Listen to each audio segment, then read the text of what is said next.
Donc, Madame la Présidente, Mesdames et Messieurs, care tutte e cari tutti, sono assai piacere di seguire a fianco a Presidente di USESEC, in questa bella sala storica di a prima assemblea in Corsica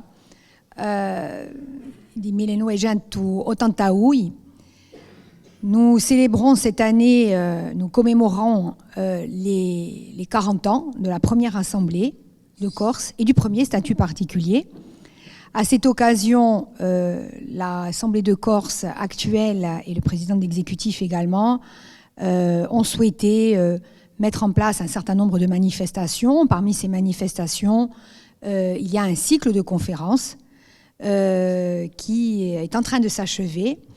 La semaine dernière, nous avons dû reporter une des conférences à cause des grèves qui n'ont pas permis à des spécialistes des statuts de nous rejoindre, mais ce n'est que partie remise. Mais sinon, nous avions prévu de clore ce cycle de conférences avec une conférence sur le Conseil économique, social, culturel, environnemental de Corse. Un mot pour vous dire qu'il y a eu une quinzaine de conférences au total, que cela donnera lieu à des actes, à un ouvrage, que concomitamment dans cette salle, le 2 mars donc 2022, il y a donc maintenant un an, nous avions réuni les élus, certains élus survivants de la première Assemblée de Corse.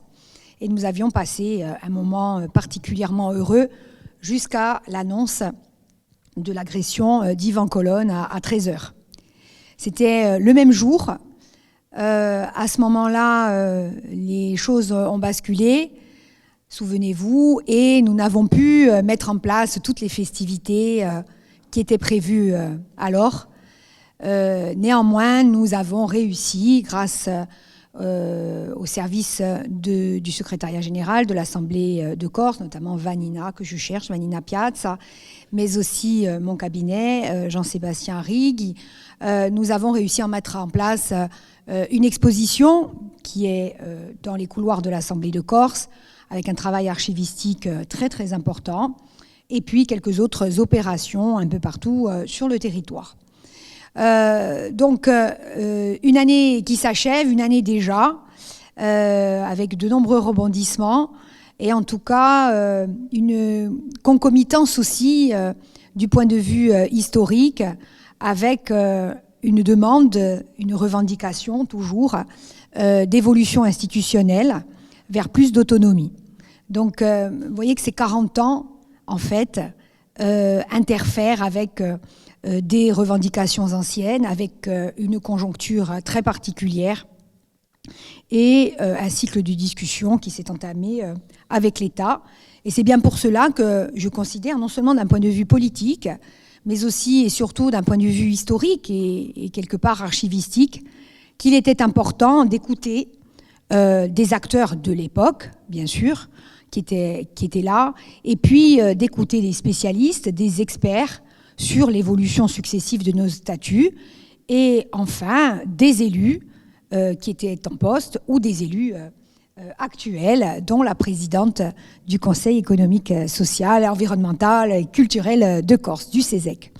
Donc Marie-Jeanne, Madame la Présidente, je vais vous passer la parole tout de suite et vous remercier encore une fois d'avoir accepté de jouer ce jeu.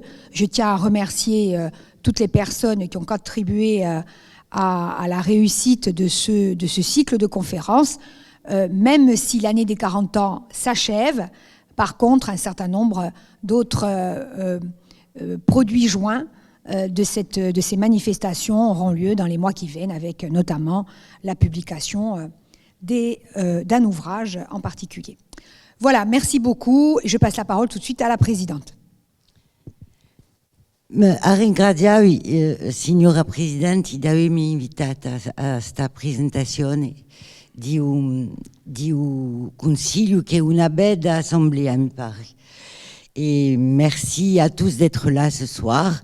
Et je suis désolée de l'absence des autres présidents, mais je vais m'efforcer d'inscrire l'évolution de de ce Conseil dans une perspective historique, mais au préalable, je voudrais évoquer ce que, Madame la Présidente, vous avez évoqué à l'instant, c'est-à-dire les 40 ans passés et la situation très particulière dans laquelle nous nous situons. On verra que cette introduction n'est pas si éloignée du sujet, car en fait, on s'aperçoit que on est aujourd'hui au niveau national, mais ça fait déjà longtemps que cette situation existe, dans une situation de blocage où il y a de plus en plus une décorrélation entre le monde politique et la société dans son ensemble. Cette décorrélation, elle existe depuis de nombreuses années, et puis elle a été bien aggravée par la question des gilets jaunes, de la crise sanitaire, et bien sûr aujourd'hui c'est totalement exacerbé par la problématique soulevée, tous les problèmes soulevés par la réforme de la retraite et la manière dont ça a été mené au niveau national, avec les conséquences que l'on sait, qui ont plongé le pays dans une spirale extrêmement inquiétante, dangereuse, dont on voit pas très bien encore. On espère qu'il y a une petite lueur d'espoir qui s'ouvre ce matin avec la possibilité d'une rencontre entre la Première ministre et l'intersyndicale. Mais on a vu aussi qu'il y a un grand divorce. Et à la crise sociale s'ajoute la crise politique. Et pourquoi j'aborde cette question, c'est que depuis déjà de nombreuses années, il y a cette défiance que j'évoquais à l'instant vis-à-vis des politiques, et donc un désir de plus en plus marqué des citoyens qui souhaitent prendre la parole.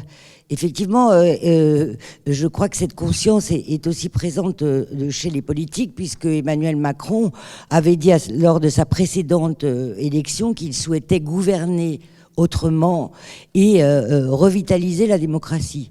Il se trouve que ça n'a pas été le cas, et que cette exaspération populaire se traduit par une volonté accrue et grandissante de pouvoir maîtriser son destin et intervenir dans la gestion de la cité.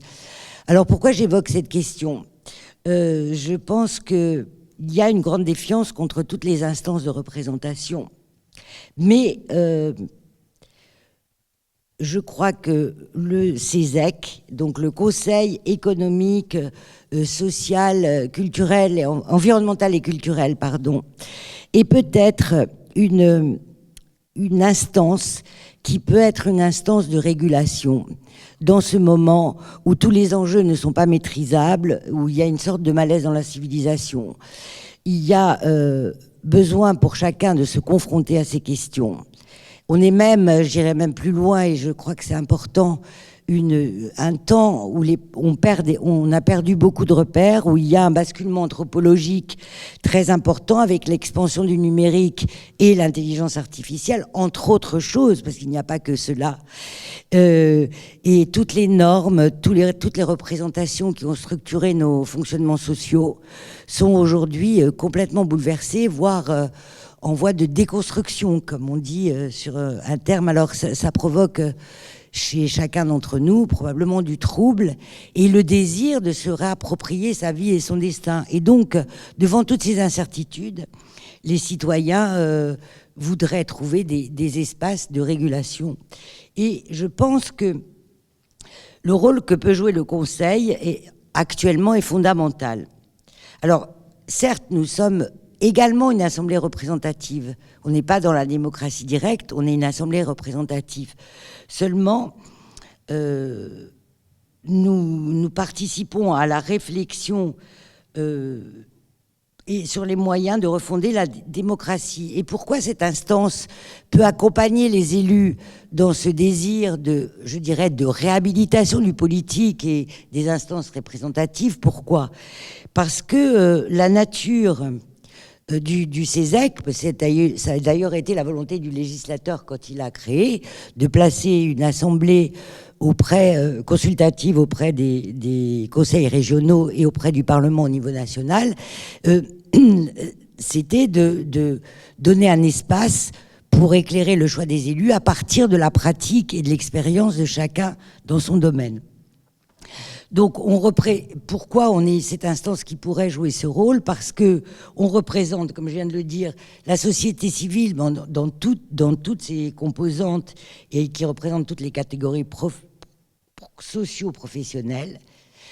Et siègent au Conseil des personnes qui sont choisies par leur pairs et qui ne sont pas amenées à se côtoyer habituellement. Et c'est une force et une richesse. Et les conseillers, dans la diversité de leurs opinions, la pluralité de leurs approches et leurs intérêts qui sont à la fois souvent convergents mais quelquefois contradictoires et divergents, restitue le paysage sociologique de l'île. Donc c'est un écho déjà de la composition sociologique de l'île. Ils sont en prise directe, en général, les conseillers, avec le terrain, en relation avec leurs mandants et avec la société. Et c'est un miroir un petit peu de la société, un reflet, en tout cas, qui perçoit, analyse et mesure les conséquences de tous les enjeux qui traversent cet organisme vivant qu'est la société. Et nous sommes la caisse de résonance, le porte-parole et souvent le lanceur d'alerte sur tous les sujets qui traversent la société. Alors, d'abord par sa nature et sa composition, qui l'éloigne des logiques partisanes, et aussi par sa pratique.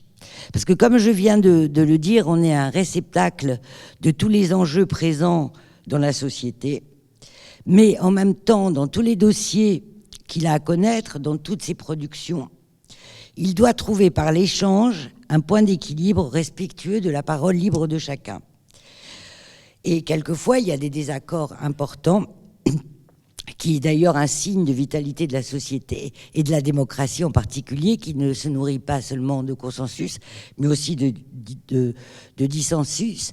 Mais ce qui est à mon avis très important, c'est que à partir de la confrontation des idées, des points de vue différents, on essaye de faire une synthèse raisonnable.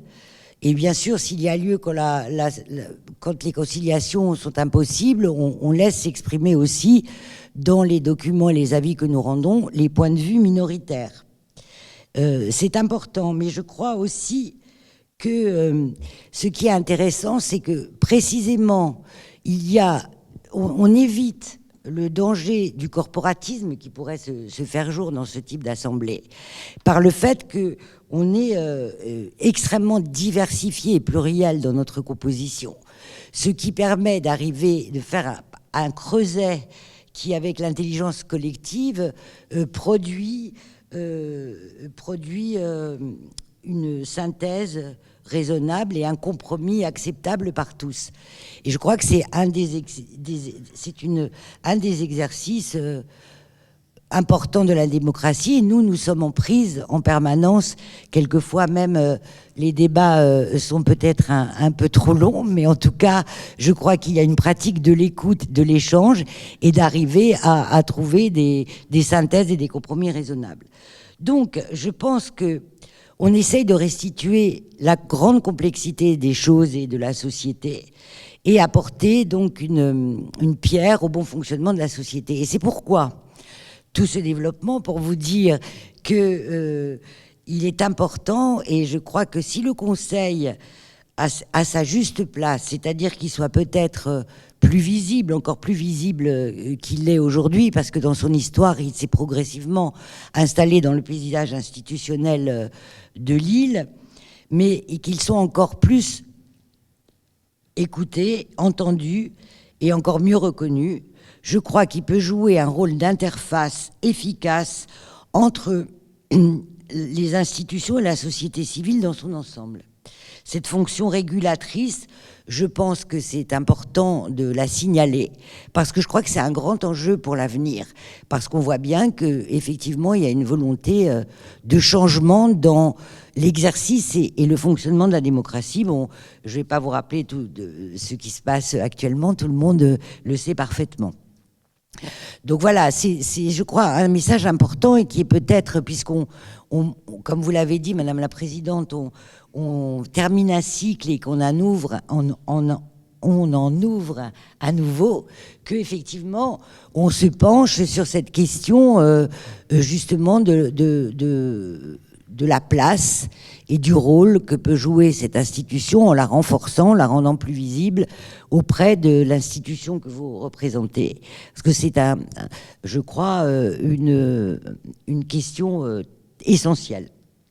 Alors, bien sûr, il faut que je revienne un petit peu sur la perspective historique qui ont présidé à la constitution de ce conseil. C'est les conseils consultatifs qui ont été mis en place auprès des régions, qui sont dénommés Césaire au niveau de l'Hexagone, vont fêter cette année leurs 50 ans. Tandis que nous, le Césec de Corse va fêter ses 40 ans. Les Césaires ont été mis en place par un décret de 1973, je vais y arriver. Et au secteur économique social sera ajouté en 2010 l'environnement, parce que le gouvernement a lancé un grand plan de sauvegarde de l'environnement. Et dans les OM et en Corse, il se caractérise au début de son histoire par un bicamérisme. Donc, il a suivi, c'est l'histoire d'une progression, d'un passage de la naissance à la maturité, comme l'Assemblée de Corse, je crois, et d'une évolution et d'une intégration progressive au paysage institutionnel de l'île.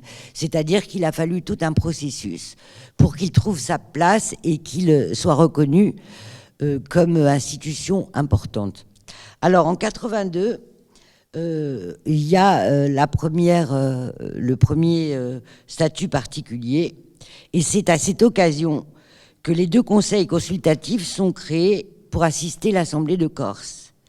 Le Conseil économique et social, composé de 30 membres, et le Conseil de la culture, de l'éducation et du cadre de vie, composé de 26 membres. Il va encore évoluer en 91, avec la naissance d'une collectivité territoriale spécifique. La loi du 13 mai 91 crée la collectivité territoriale de Corse, assistée d'un seul organe consultatif, le Conseil économique, social et culturel de Corse, né de la fusion des deux précédents, et qui comprend deux sections, la section économique et sociale, la section de la culture, de l'éducation et du cadre de vie. Donc, il y a... ce qu'il faut signaler, c'est qu'en 91, on voit que dans l'intitulé qui reprend le précédent, apparaît la culture, mais qu'il y a déjà une première décentralisation des moyens et des compétences concernant la culture en 93, mais à part la loi de 91, qui s'opère. Donc on va voir en même temps, même si la nomination reste assez semblable toutes ces années, il y a une évolution aussi dans les compétences, puisque bien entendu la collectivité de Corse va progressivement acquérir de nouvelles compétences. Donc on suit vraiment l'évolution. Bien sûr, on est un conseil placé auprès de la collectivité et de l'Assemblée de Corse. Donc on évolue au rythme de son évolution, et on voit qu'on suit aussi son développement en termes de visibilité et de travail aussi, et de structuration aussi des équipes, puisque depuis 2015, la loi NOTRe du 7 août portant nouvelle organisation territoriale de la République et les ordonnances relatives à la Corse crée la collectivité de Corse, qui comprend deux organes consultatifs, donc le CESEC d'une part, la Chambre des territoires d'autre part. Donc, le CESEC, dans sa nouvelle configuration, est installé en mars 2018 et issu de l'ordonnance 2016-1562 du 21 novembre 2016, portant diverses mesures institutionnelles relatives à la collectivité de Corse. Et il y a donc certaines dispositions qui sont revues concernant le CESEC. La répartition des membres se fait désormais en 3 sections. La section du développement économique et social et de la prospective, la section de l'environnement et du cadre de vie, la section de la culture, de la langue corse et de l'éducation.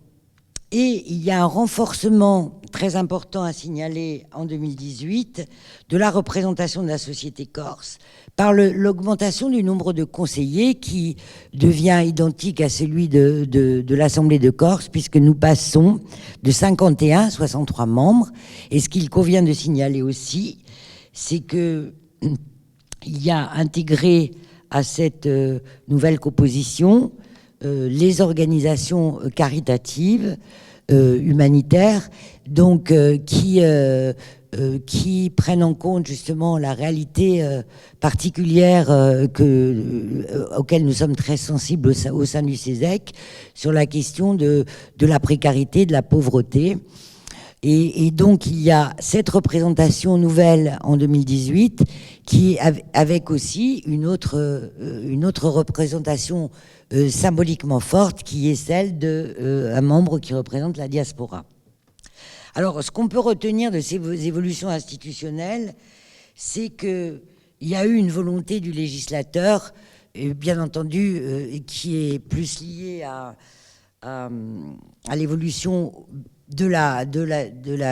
du statut de la Corse, mais qui a voulu quand même installer les moyens pour la société civile de s'exprimer et d'exister, donc de confirmer sa place.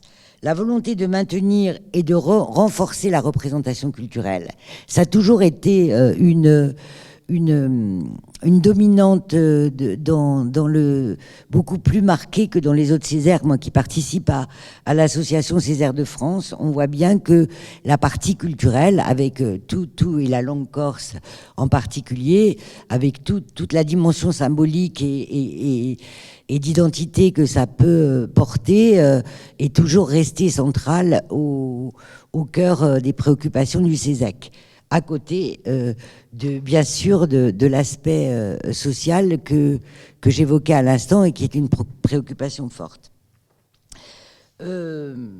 Il y avait aussi une autre particularité qui est spécifique à la Corse, c'est la prise en compte des caractéristiques syndicales particulières et locales, puisqu'il y a une intégration du STC dans les instances représentatives de Corse. Voilà, alors l'identité du CESEC de Corse, je viens de vous la brosser très très rapidement, mais il y a évidemment en interne une organisation qui se traduit par un règlement intérieur et par un fonctionnement évidemment en plénière, en commission, et avec une instance, on va dire, qui est le bureau, qui est surtout une instance stratégique et opérationnelle, hein, comme dans beaucoup d'ailleurs d'associations, qui permet le bon fonctionnement du Conseil, mais qui ne saurait se substituer aux décisions qui sont validées toujours et aux productions qui sont toujours validées par les séances plénières. Donc ce bureau a l'avantage d'être dans une parité totalement respectée, parce qu'il y a encore des efforts à faire, je crois, sur la question de la parité dans la représentation du Conseil. On n'y est pas. On est dans les instances dirigeantes, c'est-à-dire le bureau et les commissions. On a pris le parti justement de favoriser les femmes à ces postes de responsabilité. Et on est à une parité dans les instances de présidence et de bureau. En revanche, c'est pas le cas dans la composition globale du du Conseil. Je crois qu'il y aura un effort à faire dans ce sens. C'est un peu compliqué quand on a un représentant par organisation, puisqu'il est désigné par l'organisation. On ne peut pas exiger que ce soit une femme ou un homme, donc c'est un peu difficile à réaliser. Mais c'est ce vers quoi on tend, de même que peut-être une représentation peut-être un peu plus rajeunie si c'est possible, mais on n'a pas trop cette problématique ici en Corse, parce que l'Assemblée de Corse a installé auprès du Conseil un autre conseil consultatif qui est l'Assemblée Adiaduantu, avec lequel, je pense, là aussi c'est un enjeu pour l'avenir, nous aurons à travailler, parce qu'effectivement on aura un regard des nouvelles générations qui sera porté aussi sur des sujets que nous pourrons éventuellement travailler ensemble. Alors aussi un autre élément très important, ça a été la progression en matière d'organisation administrative. On a aujourd'hui une équipe à la fois très efficace et importante, qui est bien précieuse dans le travail que nous menons à travers les avis et les autosaisines.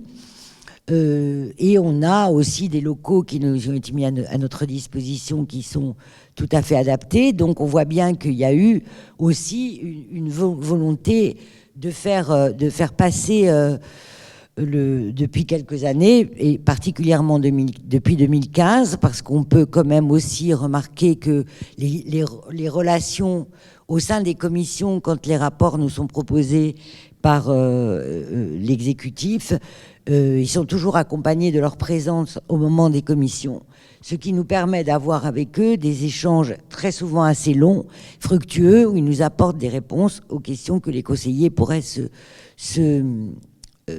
poser. Il y aura encore des pistes d'amélioration à trouver dans les relations, en particulier sur des choses très techniques que je ne rappellerai pas ici, mais qu'on devra revoir sur les délais, sur la possibilité de présenter nos rapports devant la commission permanente ou les commissions. Mais ça, je pense que ce sont des choses techniques qui peuvent se régler, de même qu'avoir des réunions peut-être de méthode et de projet avec les élus, la présidente de l'Assemblée de Corse et le conseil exécutif serait utile pour qu'il y ait des convergences, en tout cas des études communes, et qu'on puisse apporter aussi des éléments plus construits aux élus que nous devons conseiller, éclairer. Donc je crois que on est maintenant comme je disais tout à l'heure, on est maintenant bien installé. Je crois qu'on est reconnu. On aura aussi des efforts à faire dans le domaine de la communication et de la visibilité à l'extérieur. Mais on essaye aussi de s'inscrire dans le territoire en faisant bien sûr des réunions de l'Assemblée plénière à Bastia aussi tous les 2 mois. Et surtout, le bureau se déplace aussi dans des structures emblématiques qui sont innovantes et exemplaires pour s'imprégner des nouvelles manières de s'organiser, de faire et d'innover. Et donc c'est une façon aussi de s'inscrire dans le territoire. Et nous avons aussi initié un certain nombre de conférences, de tables rondes et autour de nos autosaisines qui devront s'amplifier, je crois, et sur des sujets, bien sûr, là encore, je ne vais pas les rappeler parce que je crois que on est traversé par les mêmes questionnements, hein, sur la transition écologique, les inégalités, la précarité, et la langue et la culture. Et bien sûr, aujourd'hui, nous sommes très mobilisés sur la question des évolutions institutionnelles de l'île. Nous avons, au-delà, bien sûr, de notre mission principale, qui est de rendre des avis, qui sont nombreux, parce que nous sommes, et c'est c'est une avancée. Nous sommes saisis par le président de l'exécutif et le conseil exécutif bien plus largement que sur les simples dossiers, enfin sur les seuls dossiers obligatoires sur lesquels nous devrions être saisis.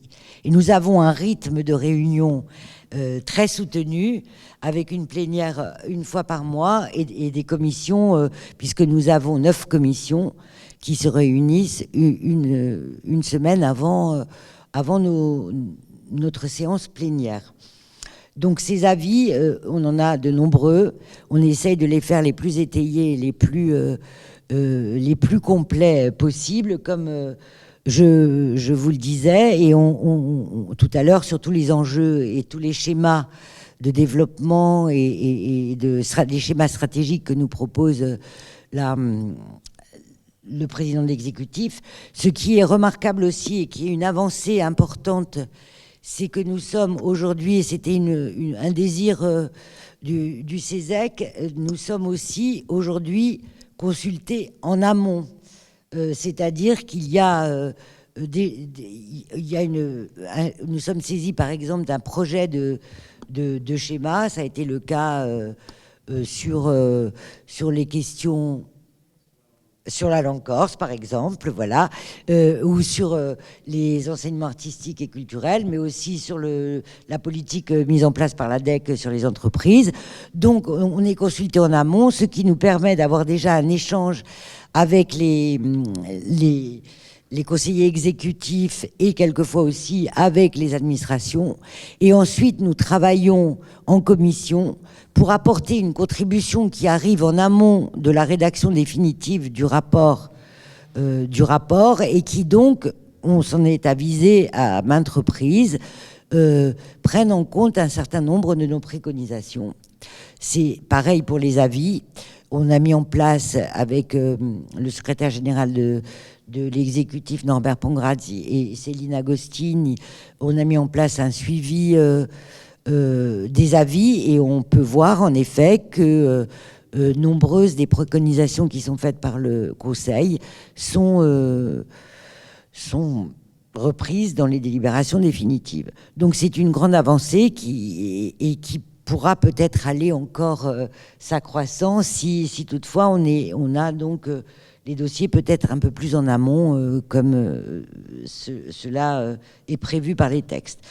Donc c'est important, les avis bien sûr, mais on a aussi une volonté de s'emparer, à travers ce qu'on appelle nos autosaisines, des grands sujets et des grands enjeux qui sont présents dans la société et qui ont été dans un mouvement extrêmement accéléré depuis le début de cette mandature, depuis 2018, parce qu'on a produit énormément d'autosaisines, ce qui était moins le cas auparavant et qui était moins une impulsion donnée par le CESEC que des demandes qui émanaient plutôt de l'Assemblée de Corse. Donc on a voulu, là encore, c'est sur le rayonnement et sur la prise en compte de la réalité des spécificités de notre île que nous travaillons, et on a fait bien sûr, peut-être je vais vous en citer quelques-uns qui sont sur la filière bois et la forêt, sur les déchets, sur des grandes thématiques générales, les déplacements musicaux qui sont un peu plus techniques, la formation, la culture, en particulier l'opérata culturale auquel nous tenons beaucoup, et l'autonomie alimentaire. Non, mais je ne l'ai pas encore cité parce que ce n'est pas encore fini. C'est le document qui va être validé au mois d'avril et qui est un document très important. Mais je voudrais quand même revenir sur Kormia Ogampa, parce que c'est la troisième expression du Conseil après le Covid, où nous avions fait un premier document qui traitait de l'urgence pour éviter l'effondrement de l'économie, du social et de la santé aussi, nous avons fait traiter l'urgence. Deuxième document, comment soutenir la relance. Et effectivement, on a travaillé en étroite collaboration avec les élus de la collectivité territoriale, puisqu'on avait été associés aux travaux qui avaient été sous l'égide de la Chambre de commerce. Nous avons fait une troisième expression qui était de notre propre initiative, qui était autour de Cormier-Ogampa. Comme son nom l'indique, c'est un grand défi. Mais l'idée, c'était en effet de reprendre ce que je disais tout à l'heure, la fatigue des démocratiques et surtout la nécessité de changer de paradigme, c'est ce qu'on a dit à plusieurs reprises, et donc d'essayer d'ouvrir des perspectives pour changer de modèle, de revenir à justement aider à sortir la Corse de ses nombreuses dépendances, d'où le travail sur l'autonomie alimentaire, et donc d'essayer d'apporter des préconisations, toujours à partir d'une expérience concrète et une approche pragmatique, qui n'est certes pas scientifique, mais qui apporte quand même des éléments extrêmement importants de compréhension, d'analyse et de prospective aussi.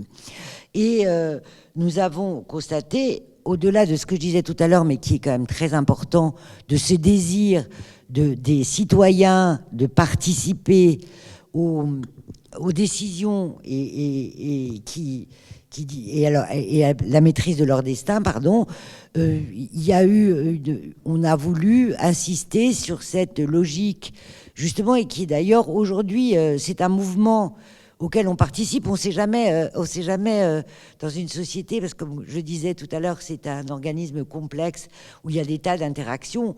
On va pas dire que c'est nous qui avons lancé ces idées tout seuls. Ils sont partagés, mais disons qu'on les a mis en évidence et que parce que les paramètres sont nombreux, et nous on a essayé de mettre en évidence ce qui nous paraissait essentiel pour faire évoluer la société vers un autre modèle. On avait aussi, je vois Julie, j'ai oublié de parler de la préoccupation des personnes âgées aussi, Invitia in Casa Zoia. Et donc on a essayé de faire un panorama assez complet à travers nos autosaisines des préoccupations qui traversent la société, des grands problèmes qu'il faut prendre à bas le corps et à traiter de manière assez urgente. Les problèmes du quotidien, mais Cormier-Ogampa avait une ambition prospective et on a essayé de tracer des pistes. Alors, à ce sujet, c'est vrai que là aussi, on souhaiterait peut-être que quand on dépose nos rapports, on puisse avoir un suivi, c'est-à-dire des échanges avec les élus de l'Assemblée et du Conseil exécutif, des échanges sur les rapports que nous avons proposés. Mais nous, on a beaucoup insisté sur Cormier-Ogampa et sur ce que ça ouvre comme perspective à partir de la volonté partagée et qui existe ici aussi de changer de modèle, comme je le disais tout à l'heure, et parce qu'on a vu au moment de la crise du Covid, et je crois qu'il y a eu une conscience très très aiguë chez chacun de nous, du péril que nous faisait prendre, du péril qui était celui induit par le système économique libéral qui nous régit et qui détruit... Qui a montré sa grande vulnérabilité et qui nous a conduit à dire qu'il fallait, comme le disait Edgar Morin, prendre une nouvelle voie soutenable, durable, solidaire, inclusive, la voie d'un développement de proximité qui serait pensée à l'échelle du territoire et qui favorise la sortie de toutes les dépendances, comme je vous le disais tout à l'heure. Mais ce qu'on a voulu mettre en évidence aussi, ce sont les initiatives très nombreuses et très innovantes qui existent sur notre territoire. Il y a beaucoup d'initiatives innovantes, de pratiques alternatives, d'autres manières de faire et d'autres formes d'organisation et de gouvernance. On l'a bien vu à travers justement l'émergence des tiers-lieux qui existent sur notre territoire. Et toutes ces initiatives nouvelles s'appuient sur les atouts et les ressources de notre territoire. Donc je crois qu'on a des richesses, des moyens, certes des faiblesses, mais qu'on peut, à partir de notre réalité, avoir un avenir qui soit différent et désirable. Bon, alors nous sommes donc cette chambre d'écho des nouvelles pratiques, et on est un laboratoire d'idées, une boîte à outils, mais je crois que ce qui est très important, et pourquoi j'évoque plus longuement Kambia Ogampa, c'est que ça nous a servi de support pour réfléchir à l'évolution institutionnelle de l'île vers une autonomie de plein droit et de plein exercice. Donc, nous avons déjà commencé à travailler sur cette question à partir des préconisations qui sont une base de Kambia Ogampa pour aller au-delà et surtout pour repérer dans ce que nous avons proposé ce qui nécessiterait une évolution institutionnelle, c'est-à-dire quel type de compétences il conviendrait, et de moyens bien sûr, il conviendrait de transférer pour que les préconisations que nous avons mis en place, que nous avons proposées, pardon, soient réalisables. Et l'autre point, bien sûr, qu'est-ce qui pourrait se réaliser à droit constant, mais peut-être en utilisant d'autres méthodes d'investigation. Voilà, donc j'ai été un peu longue, je m'en excuse. C'était pour faire un panorama le plus complet possible, mais je crois que ce que je voulais vous dire, c'est qu'il est important aussi que puisque, et nous l'avons demandé à de nombreuses reprises, et nous avons un travail important sur cette question de l'autonomie, qu'on puisse avoir un espace de rencontre pour pouvoir aussi exprimer. On avait souhaité participer aux négociations, ce n'est pas possible, mais en revanche, s'il y a une instance de concertation, un deuxième cercle, je sais, Madame la Présidente, que vous avez mis en place aussi un outil de prospective et qui est très important et qui va dans le sens de notre travail, mais voilà, je pense que c'est là aussi, on donnera notre contribution d'ailleurs concernant l'autonomie, avant que, je pense, celle des élus soit rédigée, pour voir s'il y a des choses que nous avons proposées qui peuvent être intéressantes, mais surtout, on souhaiterait pouvoir avoir une concertation sur ces questions auparavant. Voilà, merci beaucoup. Je voulais juste dire que c'est symbolique parce qu'on est encore dans un pays très soumis au système patriarcal. Donc c'est symbolique que ce soir nous soyons deux femmes pour représenter l'Assemblée de Corse et le CESEC. Je crois que c'est important parce que ça montre là aussi que la Corse évolue aussi par rapport à ces questions-là. Voilà, je vous remercie.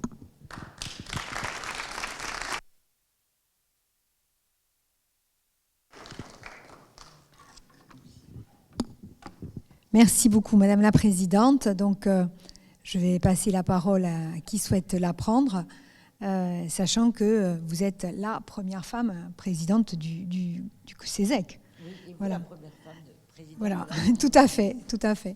Donc, qui souhaite la parole? Après, j'interviendrai à nouveau.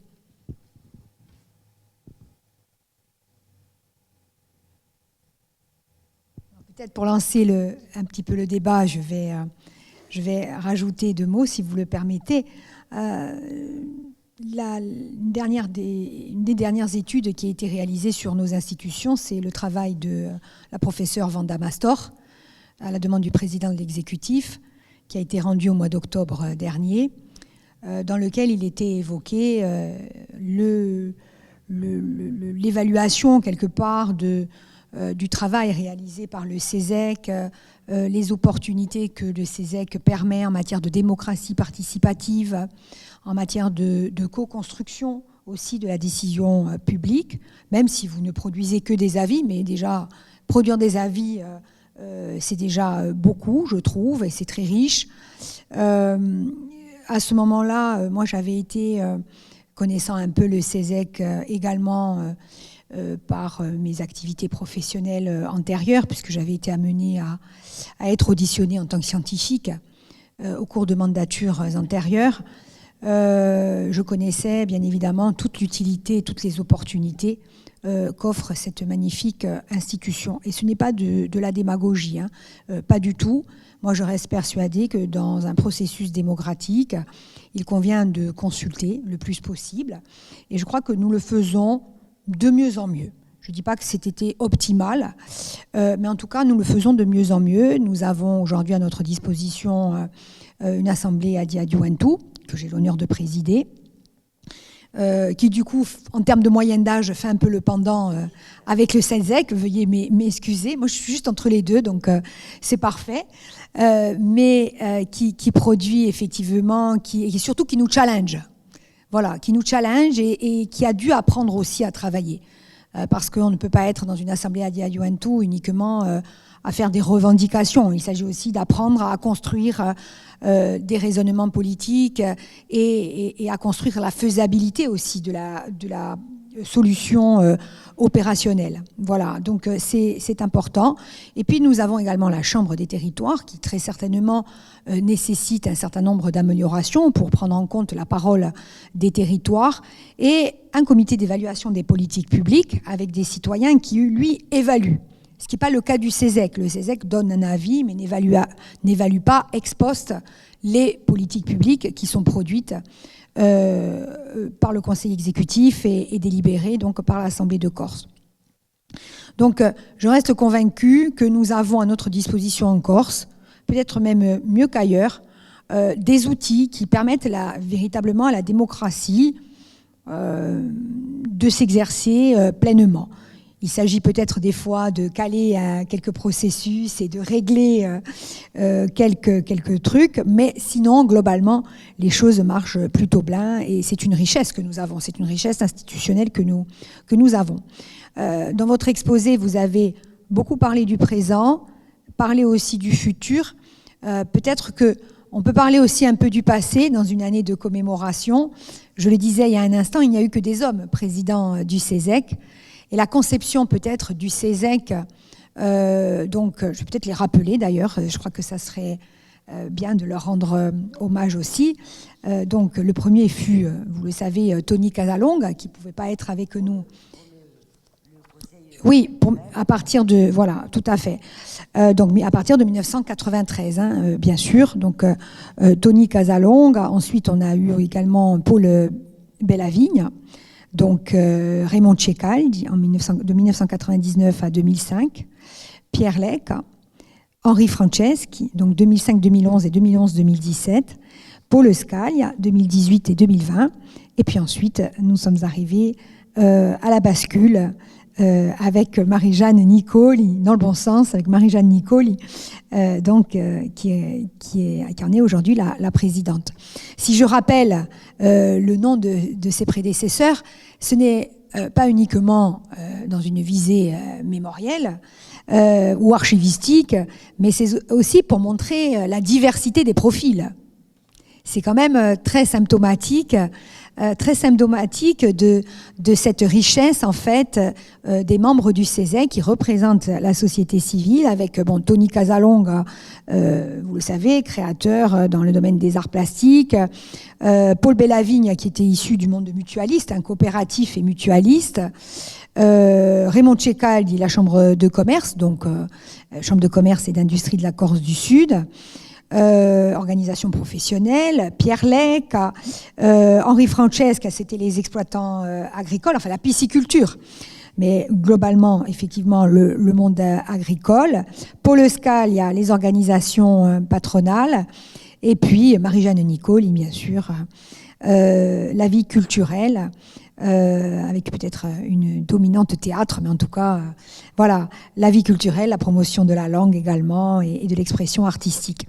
Donc, on a une diversité, on le voit bien, des présidents, alors même que concomitamment, il n'y a pas autant de diversité politique, je dis bien politique, pas des personnalités singulières, mais il n'y a pas autant de diversité à l'Assemblée de Corse, puisqu'on a quand même la droite qui est au pouvoir pendant toutes ces années, si ce n'est la période, la mandature de Paul Jacobi. Donc, on a quand même une grande diversité. Et ensuite, ce qui me semble mais peut-être que je me trompe. Mais en tout cas, moi, j'ai toujours, dans les années antérieures, donc je le dis de manière voilà, très détachée, hein, aujourd'hui, on a toujours eu l'impression que le CESEC, c'était le CESEC ou antérieurement le Conseil économique, Conseil culturel, etc. On était véritablement quand même dans une forme de contre-pouvoir. Voilà, une logique de contre-pouvoir, ce qui n'est pas le cas aujourd'hui. C'est pas le cas aujourd'hui. Moi, il me semble que le passé, c'était quand même une perspective de contre-pouvoir. Le présent, c'est une perspective de co-construction, de partenariat et de respect mutuel, bien évidemment. C'est la moindre des choses. Mais aussi d'échanges croisés, d'échanges fructueux, comme on peut le faire ce soir. Et vous avez évoqué de ce point de vue-là, par exemple, le travail avec l'Assemblée Adjuventu, mais aussi sur la question des dérives mafieuses, sur la question de la langue, sur la question de la prospective, où je me suis appuyée d'ailleurs sur votre travail de Cambia Ogampa. Et puis après, il y a le futur que vous avez évoqué, qu'il faudra penser d'ailleurs, du point de vue institutionnel, ensemble, dans le cadre du futur statut de la Corse, en espérant bien évidemment que les discussions reprennent à ce sujet, mais de toute manière, à mon sens, d'un point de vue historique, c'est inéluctable. La Corse ira vers de plus en plus d'autonomie. C'est le sens de l'histoire et c'est le sens aussi de l'histoire en Europe. Donc, nous aurons, de ce point de vue-là, à repenser aussi le rôle de toutes nos institutions. Je prends un exemple, la Chambre des territoires. La Chambre des territoires, telle qu'elle est aujourd'hui, évidemment, elle a le mérite d'exister, mais très certainement, demain, la Corse est autonome. Il faudra bien prendre en compte de manière plus importante la voix du niveau infrarégional. Ça me paraît évident. Donc, et le futur qui nécessitera une co-construction, vous l'avez dit, dans la perspective de la mise en place d'un développement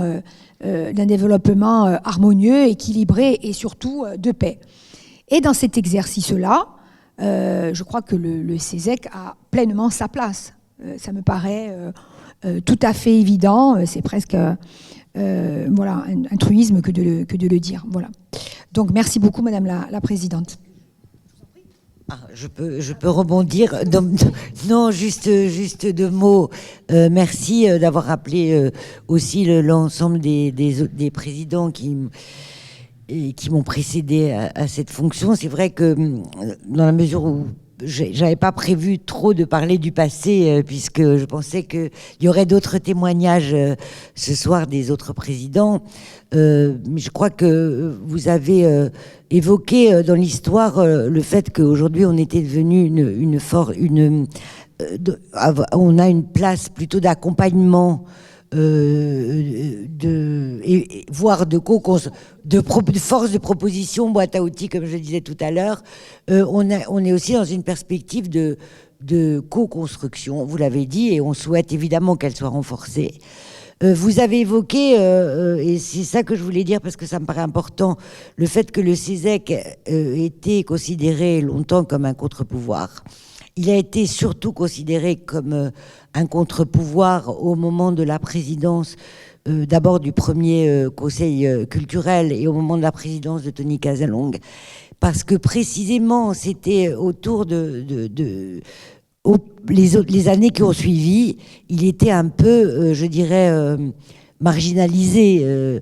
Il a été vécu comme un contre-pouvoir au moment où il y a eu un certain nombre de contestations par rapport au mouvement du réacquiste, on peut dire. C'est surtout autour de cette question, autour de la culture, qu'il a été vécu comme un contre-pouvoir au moment où il y avait des groupes de chanteurs qui n'avaient pas le droit d'aller chanter dans certains villages. Et donc, effectivement, il a été une force de résistance importante. Mais dans les années qui ont suivi, il a été plutôt, et c'est pour ça que c'était une longue progression, il a été plutôt un peu marginalisé. Je dirais pas inexistant parce que ce serait irrespectueux pour les personnes qui m'ont précédé. Je crois qu'ils ont fait tout leur possible pour que les choses soient entendues, mais ils avaient d'ailleurs une production bien moindre que la nôtre, hein, je le disais tout à l'heure. On a vraiment voulu être inséré dans la réalité de notre île. Et non, juste un autre point sur l'avenir. Vous l'avez évoqué, et ça c'est très important pour nous parce qu'on se l'est dit à plusieurs reprises. Il y a une volonté d'horizontalité, hein, de territorialisation des politiques avec justement le bottom-up, comme on dit, et l'idée qu'effectivement, il faut que tout le monde participe aux décisions, y compris les usagers, et pas seulement les responsables politiques, associatifs ou d'autres organismes, mais le citoyen aussi. Mais je crois que nous, dans cette perspective, aussi pour mieux appréhender la réalité locale, il faut qu'on noue des relations plus importantes avec l'Assemblée Adiaduantou, mais aussi la Chambre des territoires. Et peut-être aussi qu'on soit dans les perspectives que vous avez évoquées d'évolution institutionnelle et du travail qu'on doit faire ensemble sur quel rôle et à quel lieu se situe le CESEC, on puisse imaginer aussi que ça puisse être un outil de démocratie directe participative, peut-être en faisant des consultations citoyennes, peut-être même des référendums locaux, ça c'est à nous de le définir, mais c'est aussi une manière de mieux prendre en compte les aspirations et les besoins des citoyens. Merci.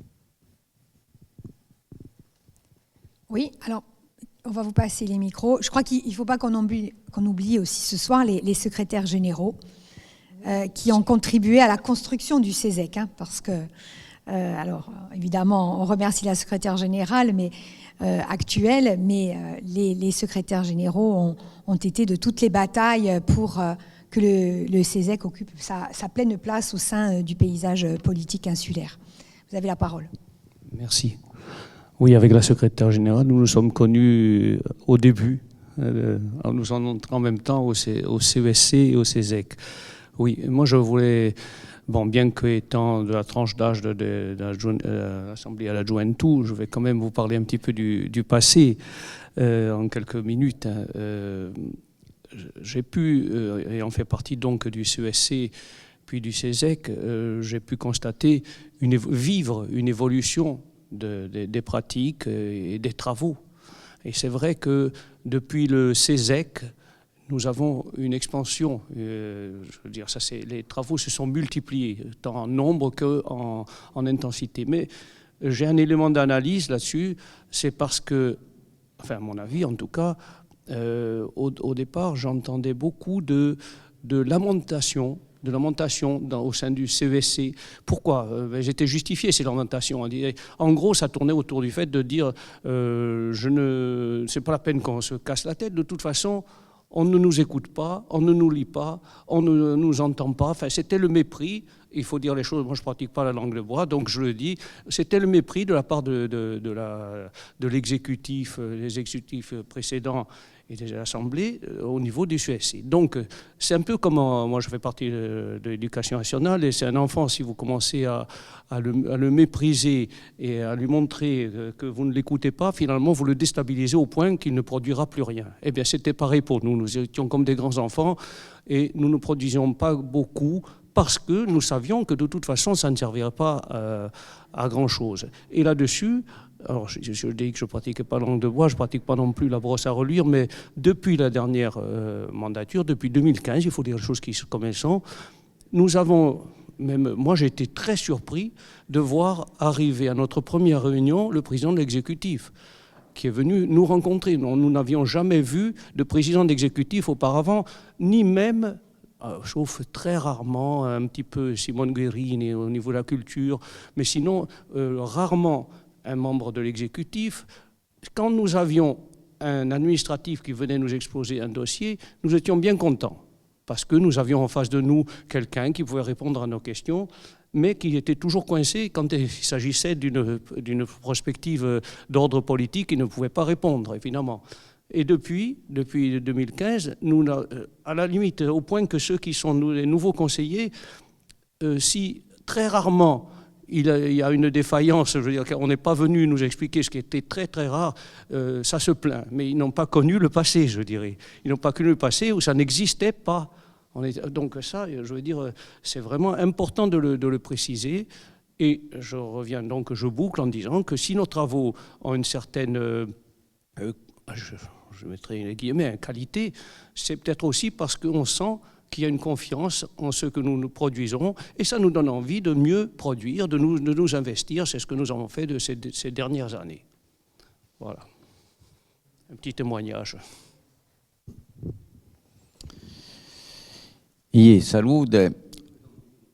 Donc, Denis Luciani, hein, je suis ici au CESEC au nom de l'APC depuis 2010. Alors, petite rétrospective, Patrick a dit une partie de ce que je voulais dire. On a parlé des institutions, donc le CESEC, la Chambre des territoires, l'Assemblée di Juventud. Bon, en 1982, j'étais jeune. Je veux dire, j'étais jeune et beau.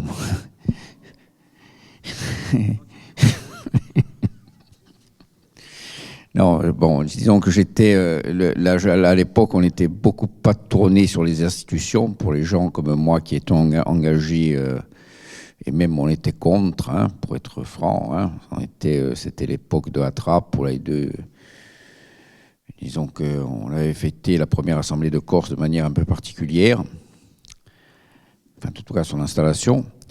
Donc, il y a eu le CESEC, donc je l'ai découvert en 2010. Alors effectivement, le changement radical, il faut quand même le signaler, et Patrick l'a dit, c'est que c'est le jour et la nuit, il faut quand même le dire. Hein, parce qu'on avait des administratifs qui venaient présenter presque tête basse, qui disaient « Mais attendez, moi je suis pour rien », tout juste ils ne s'excusaient pas de dire ce qu'ils avaient dit. Donc c'était des débats quand même un peu ubuesques, hein. Faut le dire comme on est. C'était pas lu, à qui était lu, à qui était pas lu. Enfin, on était un peu dans la quatrième dimension, hein. Donc il faut rendre en 2015, ça a changé complètement. Et on a eu l'exécutif, on a eu vraiment des débats qui se sont construits. On a vraiment un début. C'est vrai que je pense que c'est la principale réussite des nouvelles mandatures depuis 2015, c'est d'instaurer quand même ce dialogue démocratique qui faisait considérablement défaut à l'époque, hein, sans aller dans l'excès dans ce domaine, souvent dans la terminologie, mais quand même là, il y a eu l'installation d'une certaine normalité démocratique. Je veux dire que la Corse est quand même rentrée dans une ère nouvelle du point de vue de ces rapports-là. Et je pense que, sans vouloir faire le vieux, les jeunes générations n'ont quand même pas conscience des périodes que l'on a traversées, notamment la période des années 90, avec les affrontements qui ont eu lieu. Je veux dire, s'il y avait des périodes... L'Assemblée de Corse s'est déroulée des fois avec des climats très lourds. Et donc en 2015, du point de vue institutionnel, du point de vue des rapports des élus, c'est une évolution qui est très importante. Alors il y a de nouvelles institutions qui sont apparues, la Chambre des territoires, l'Assemblée di Juventud. Alors...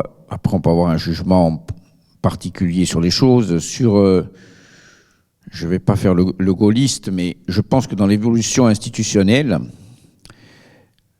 je l'avais proposé d'ailleurs de regrouper la Chambre des territoires et le CESEC comme deuxième chambre. C'est un peu l'idée qu'avait le général de Gaulle en 69 pour le référendum, pour le Sénat. C'est une idée à piocher dans le sens où il y a quand même deux approches qui sont intéressantes, et je le vois par rapport à l'Assemblée de Corse, voyons un peu les débats. Au CESEC, bon, c'est vrai qu'il y a une certaine maturité, pour pas dire un certain âge, mais il y a quand même une grande connaissance des dossiers, donc de beaucoup d'aspects techniques que parfois il n'y a pas à l'Assemblée de Corse et ailleurs, parce qu'il y a des gens qui sont beaucoup plus au contact de certaines réalités, et donc il y a une grande technicité. En même temps, il faut éviter le piège du corporatisme, il faut éviter le piège de rester dans l'immobilisme. C'est deux choses qu'il faut éviter, hein, parce qu'on s'habitue vite aux situations établies.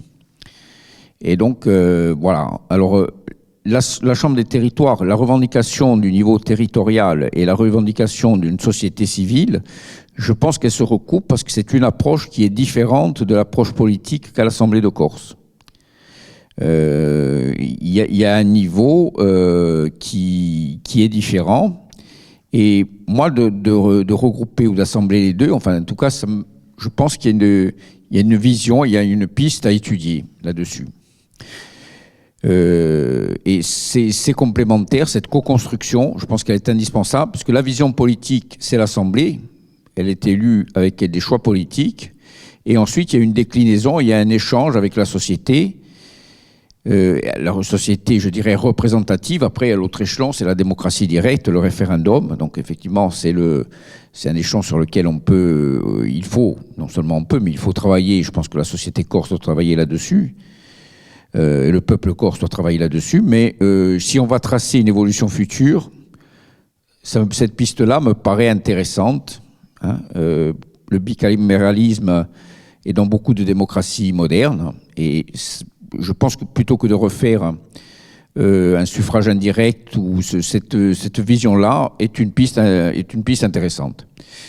Après l'Assemblée de Juventud, bon, pour ma génération, on ne parlait pas beaucoup d'Assemblée. Hein, je refais encore, bon, c'était plus on connaissait beaucoup plus je dirais, la nuit et le jour que les assemblées. Hein. Mais je pense qu'elle peut apporter ce qui est une vision générale sur des sujets de société, sur des sujets. Moi, j'avais assisté une fois à l'Assemblée de Juventud, un débat sur la communauté de destin qui avait été très intéressant. Je pense qu'il n'aurait pas pu avoir lieu dans une assemblée, que ce soit l'Assemblée de Corse ou ici, parce qu'il y a quand même une vision, une hauteur de vue, pas au sens... une vision prospective et une ambition qui existe dans la jeunesse et qui peut ne pas exister chez les gens qui ont des positions établies, voilà, ou qui sont enfermés dans des choix politiques et dans des logiques politiques, ce qui est normal. Hein, je veux dire, ça fait partie du jeu politique. Voilà. Donc c'est ces pistes-là que je pense qu'il faut étudier pour le futur. La démocratie référendaire, nous sommes un petit peuple, je pense qu'on peut l'utiliser de manière importante. Et le rapprochement entre la Chambre des territoires et le CESEC avec une nouvelle représentation, ça c'est des pistes institutionnelles. Dans le cas d'un bicaméralisme pour une région autonome, je pense que ce sont des pistes à étudier. Merci.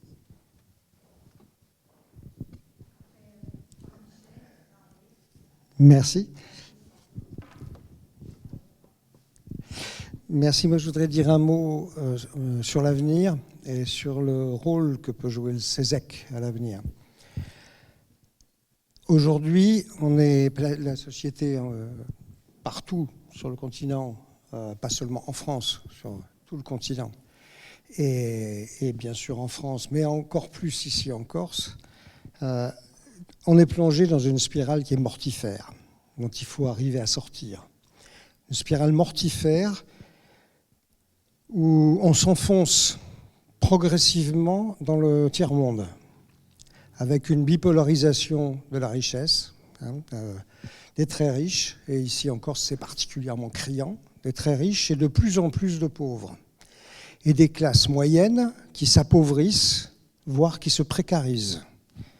Et je pense que cette spirale mortifère, bien sûr, c'est du rôle des élus politiques, des dirigeants politiques, de lutter contre. C'est leur rôle en tant que représentants de la population et dirigeants des institutions. C'est leur rôle, mais ils n'ont pas toujours les moyens de le faire. Notamment quand ils sont trop loin du territoire, comme c'est le cas des institutions nationales par rapport aux réalités du terrain, qui ne sont pas prises en compte dans les politiques nationales, qui amènent à penser, peut-être que pour certains dirigeants, c'est avec des arrière-pensées, de se débarrasser des problèmes épineux pour se concentrer sur la gestion du résultat du PIB au bénéfice de leurs commanditaires. Mais eux aussi sont prêts à décentraliser des responsabilités. Et c'est une chance historique, parce que décentraliser les responsabilités, ça peut être de rapprocher les décisions structurantes de la réalité du terrain.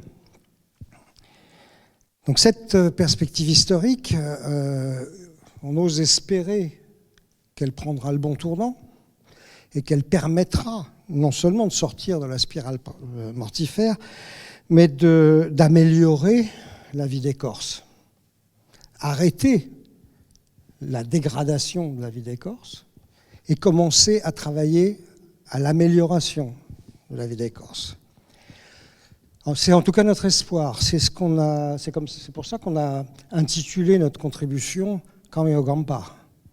C'est bien pouvoir vivre ici dignement, en sécurité. Madame la Présidente, vous avez parlé de la paix, mais la sécurité, ce n'est pas seulement la paix civile, c'est aussi savoir qu'on va pouvoir nourrir ses enfants demain. Et cette sécurité-là, on a un bon 5e de notre population qui ne l'a pas. Et qui est, pour des raisons, on va dire réglementaires, d'éloignement, comme je le disais, de la décision par rapport à la réalité du terrain, qui est aussi en but à une violence institutionnelle qui est insupportable. Quand pour avoir la moindre aide sociale, on est obligé de répéter sa misère, sa détresse, 3, 4, 5 fois, de le redire chaque année, de recommencer tous les ans, c'est insupportable. Et je pense que ça n'est pas digne de notre civilisation. Donc je pense que tout ça pourrait être largement amélioré si les responsabilités réglementaires étaient rapprochées du terrain et dans ce processus en cours pourrait aboutir à des décisions qui améliorent le sort de la population. Le CESEC, dans cette perspective, peut être une force de résonance des solutions que peut proposer la société civile, les forces vives, pour améliorer cette situation. Bien sûr, après, c'est aux politiques de construire une politique qui porte ces enjeux. Mais les représentants que nous sommes de la société civile pouvons être, et j'espère que nous continuerons à l'être et de plus en plus, une force de proposition pour permettre aux politiques, surtout si leur pouvoir sur la vie augmente avec un rapprochement de responsabilités, permettre aux politiques de jouer ce rôle. Je vous remercie.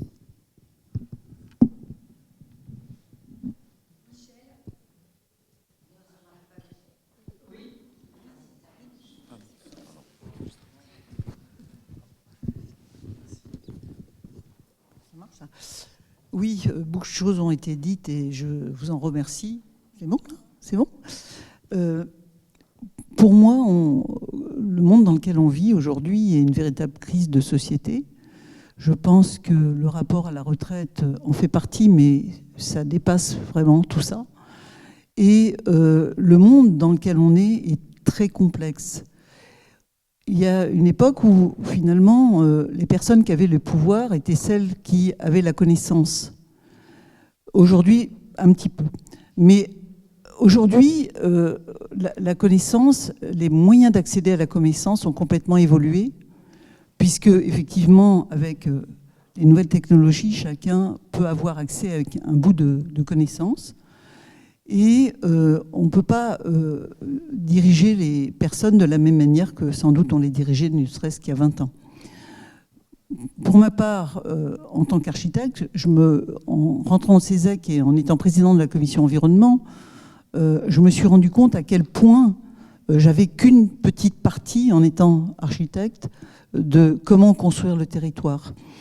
Et je trouve que les rapports dans lesquels on a des débats dans les commissions, on a eu dernièrement le débat aujourd'hui sur l'eau, par exemple, qui est effectivement quelque chose d'essentiel pour la vie de chacun dans le monde à venir.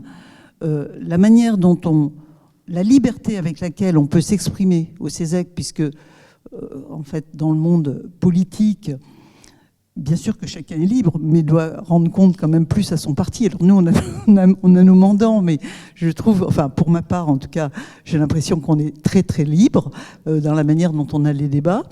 Je trouve que c'est une richesse et je voudrais revenir sur les choses qui sont en train d'émerger, qui sont le design thinking ou le bottom-up, selon comment on l'exprime, c'est-à-dire qu'on demande l'avis aux habitants. Et c'est vrai que les habitants, ils n'avaient pas l'habitude à ce qu'on leur demande leur avis. Ils pensaient qu'il y avait des gens qui étaient dans un niveau supérieur et qui devaient dire comment on devait faire.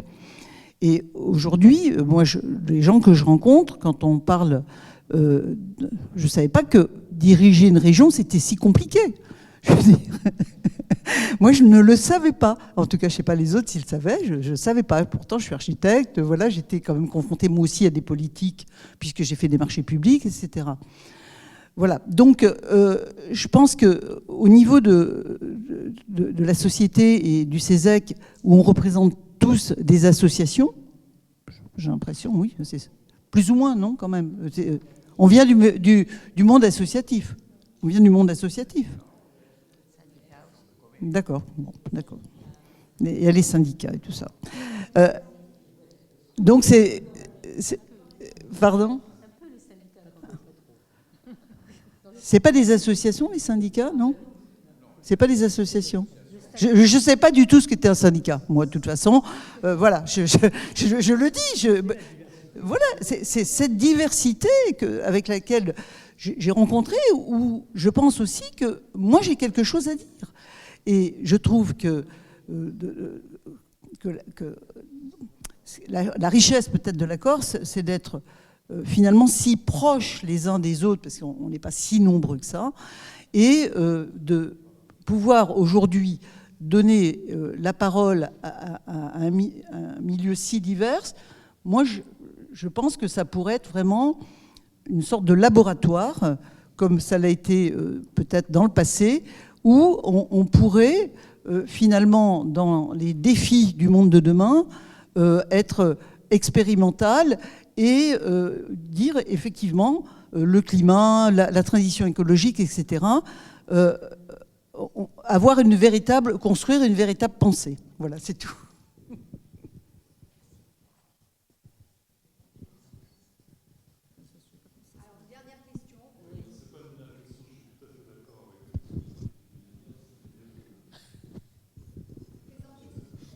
Oui, pardon, Michel Tissier. Nous, on est installés en Corse depuis très peu de temps, mais ma carrière a été très européenne. Alors, je voudrais rappeler que l'Allemagne est fédérale, l'Espagne est fédérale, l'Italie est fédérale, le Pays-Bas est fédéral, le Royaume-Uni est fédéral, la Suisse est fédérale, enfin, etc. Bon, donc pour moi, l'avenir, pour que l'Europe se fasse, pas seulement pour la Corse ou pour la France, mais pour l'Europe, il faut que la France passe au fédéralisme. Je ne vais pas rentrer dans le détail, mais je pense que moi je suis absolument convaincu que non seulement la Corse c'est un pays extraordinaire, on a été accueillis d'une manière fantastique, et vous parlez de laboratoire, mais ce n'est pas seulement un laboratoire, c'est peut-être une locomotive. Une locomotive pour montrer, pas seulement pour la Corse, mais pour la France aussi. J'en suis absolument convaincu. Moi, je suis absolument certain qu'il y a une possibilité, effectivement, d'utiliser l'expérience et les réussites en Corse. Des problèmes, bien sûr qu'il y en a, mais il y en a partout. Et quand les gens, effectivement, de manière plus ou moins active, sont pas d'accord peut-être, mais il y a des réussites. Il y a la CDC, moi on a découvert la CDC, on a regardé comment ça marchait. Honnêtement, je trouve ça extraordinaire. Donc vraiment, venant de l'extérieur, il n'y a pas un exemple de ce type sur le continent, vraiment. Donc continuer, et puis je pense qu'effectivement il faut aller vers plus de pouvoir, et peut-être avec des propositions comme monsieur les a fait, arriver à fédérer, peut-être à simplifier les chambres et simplifier les façons de réagir, ouvrir peut-être d'une manière plus active, plus originale la voie à la démocratie. On le fait en Suisse et ça se fait et ça marche. Bon, maintenant, est-ce que les gens vraiment voudraient participer en France? J'en sais rien. Il y a 30 ou 40% de gens qui ne votent pas. Donc, mais si c'est quelque chose de très local et qu'ils comprennent, peut-être qu'ils le feront. Donc, moi, voilà. Merci. Alors c'est très bien que le mot de la fin soit donné par un nouvel arrivant. Bienvenue, si je puis me permettre. Et merci de vous insérer comme ça au sein d'un échange citoyen, politique certes, mais aussi avant tout citoyen. Donc merci beaucoup pour vos mots. Je crois qu'en effet, lorsqu'on se regarde, surtout en prenant de l'âge, on se regarde le matin, on se désole, mais quand on regarde les autres, on se console aussi pour être membre d'un conseil consultatif en Europe. Je suis membre du comité des régions. C'est vrai que nous ne sommes ni meilleurs, ni pires qu'ailleurs. Voilà, nous avons nos particularités, nous avons nos atavismes, nous avons nos difficultés, mais nous avons aussi, depuis maintenant plus de 2 siècles, une capacité à la démocratie aussi, parce qu'il ne faut jamais oublier, voilà, ces grands hommes sont ici, Paoli est là. Il ne faut pas oublier que nous avons quand même dans ce pays produit la première constitution moderne dont se sont inspirés les États-Unis, que nous avons pu constater cela d'ailleurs avec le président de l'exécutif lors d'un voyage officiel à Philadelphie, au National Convention Center, où la référence à la constitution de Paul est pleinement et tout à fait explicite. Il y a juste peut-être un point, donc beaucoup d'espoir bien sûr, mais je crois qu'il va nous falloir un point de vigilance très important sur notre jeunesse. D'abord parce qu'elle est en nombre réduit. Quantitativement, il y a très peu de jeunes en Corse, donc je salue les jeunes qui ont fait l'effort de venir ce soir. Donc ça c'est très important, il faut que nous la préservions, il faut que nous l'aidions. Au sein de l'Assemblée Adjuventu, elle est très impliquée, mais aussi dans d'autres instances. Et qu'il faut savoir quand même, il faut se mettre 2 minutes à sa place. Nous sommes dans un contexte à la fois d'angoisse très très forte, collective. Une angoisse collective qui est terrible, et les jeunes absorbent. Les jeunes, ce sont des éponges. Ils absorbent tous ces signaux négatifs qu'on leur envoie, qui sont soit bien réels, soit médiatisés de manière exacerbée. Il y a eu le Covid, il y en a qui ont passé le bac français, le brevet, le bac définitif, le dernier bac à distance, dans des conditions terribles.